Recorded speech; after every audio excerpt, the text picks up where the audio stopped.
So I'd like to ask first off, why did you see education not just as learning in the classroom? Why did you see it as a tool to champion, community change and social change? I will first of all tell you what education is. Okay. Education is transmitting and gaining knowledge in a structured environment, which can be formal or informal. When you say formal, it's in a structured environment. When you say informal, in a non-structured environment. So that is what education is all about. And education break the cycle of poverty. It brings out potentials in children or students or in man. It goes a long way. Then, again, education breaks the gap between the rich and the poor, between the low-learned and the highly hard-learned people. And it unlocks the potentials in people for better future. So that is what education is all about. When you compare education with ignorance, you can see that education is far, far, far beyond ignorance.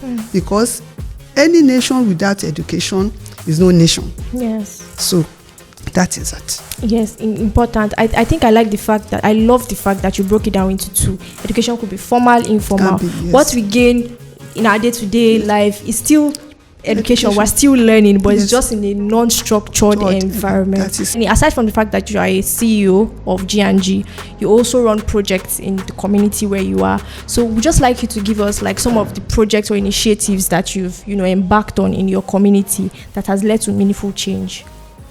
I know where I am. I know that is where God wants me to be. It is I do say that my being an educationist is just like a ministry in anything. So it's a ministerial job for me. So it makes me to really put myself so much in it. And to the glory of God, I'm able to make progress, which I'm still making progress. Now, considering the projects which I did when I was still teaching, yes, ma'am. There are so many things I did. Children that are vulnerable, some of them that I need, I do take care of them. So when I now retired as an educationist, fortunately, I have a place, I have a school, G&G Quintessential Montessori School. Is a way of continuity. Because when I retired, I looked at it, what will I be doing? Will I be selling something I don't like, something I'm not used to? So I have passion for what I'm doing. And so because of that, it makes me to have a counseling clinic in my community. People do come to me, some that have problem with their marriages, say, Alhaja, this and that, we have this thing. Because, they said, half problem, when problem shared is half solved. So when they come, being that in the community, I only put my eyes. When I see this, I do say, even with the youth, don't do this, don't do that. So women that have problem with their marital this thing, they do come, I do counsel them. Then there are some children that have career difficulties. The choice of career, which goes a long way in their lives. Yeah. So it's either it makes their life or mar their life. So when they see proper guidance, they'll be able to choose right and attain great heights, which I do. Then in my community too, I'm involved in security aspects of it. Now make sure that the community is very, very peaceful. Yeah. Then I do a sort of mediation too. When there's a problem, conflict or whatever, I wade in. I don't really wait to say maybe until they call me, or even if I don't know, they will still come over to me. So that is that. Then in my community, I have a tutorial center where people that after school, they do come, we do teach them.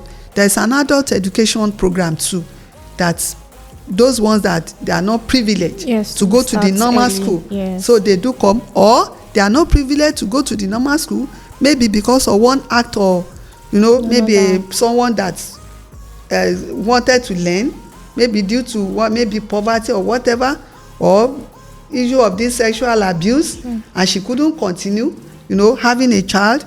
But when you have such a program for them, it makes them also not to be a menace to the society. Yes. So they will have a life. So I have that.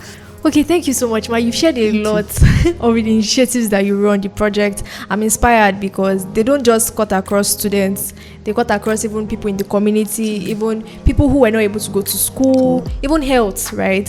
So I want to ask, I'm curious. So as a school owner, at the same time is change or an impact maker in your community, how do you balance running a school and then, championing these initiatives? Thank you very much. It is just a strategic planning. Okay, ma'am. Once you are focused, you have a vision, then you should know how to manage your time. That leads me to time management. Then in a community, you have to collaborate, involve everybody in the community. It's not a lone, it's not a project that you can do all alone. You have to be inclusive, carry people along with you, so that you can be successful, so that you can make a meaningful impact in the society, in the community. Then you delegate duties. Then when you delegate duties, then you empower them. Okay, Ma. So we've heard so much of your initiatives and programs, and they are very beautiful. But I know it's one thing to champion an initiative, to carry out a project. It's another thing to be able to say, okay, this has actually brought back results. So when we talk about measuring the change that you have created in your community, what are the indicators or signs that you can point to and say, okay, I've been able to create impact in my school and also in the community? Thank you. There are so many indicators. Because when you are in the community, you are impacting. If there is no feedback, then you are not doing anything. So I've been seeing a lot of feedback from the students, which I taught from the pupils in the school. Well, as I told you, education is something in me. What do I love most in education? When you are training children, you are grooming, or you are making an impact. You understand? Yes, you see them growing from the kindergarten, nursery, primary, college, like that is my joy. They always call me Mommy Queen. I love seeing them. I love waking up every day to see children. And so because of that, at the end of the day, most of these children, they started from the KG. Some started from the crèche. And eventually they left the school. They went to tertiary institutions. Some of them have gone out of the school. They are now in a well-placed places. I go out, I still see them. At times I don't see them, they call me. So they are you see this, Mommy, this. They give me something. And apart from that, I'm able to fine-tune the community. What do I mean by that? Some children are vulnerable. Parents neglect them. They don't have time for them. In my own little way, I'm able to make an impact. You can imagine a vulnerable child now becoming somebody in the society. Is a great task, and I enjoy that very, very much. Then about the community, there is more decency in my community because of so many projects which I did, waste management, environmental sanitation, and some other things, about their health.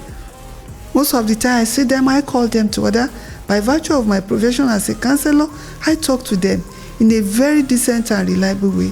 And they try as much as possible to make a change. When they say, Mommy is coming, or if she sees me like this and that, I hardly put my eyes off anyone. Because I know whatever you do, is law of karma. It is whatever you sow, you reap. And for you to make an indelible mark in this world, you have to work hard and make an impact in the life of people. Is it not all about your life, self, family, but about people around you?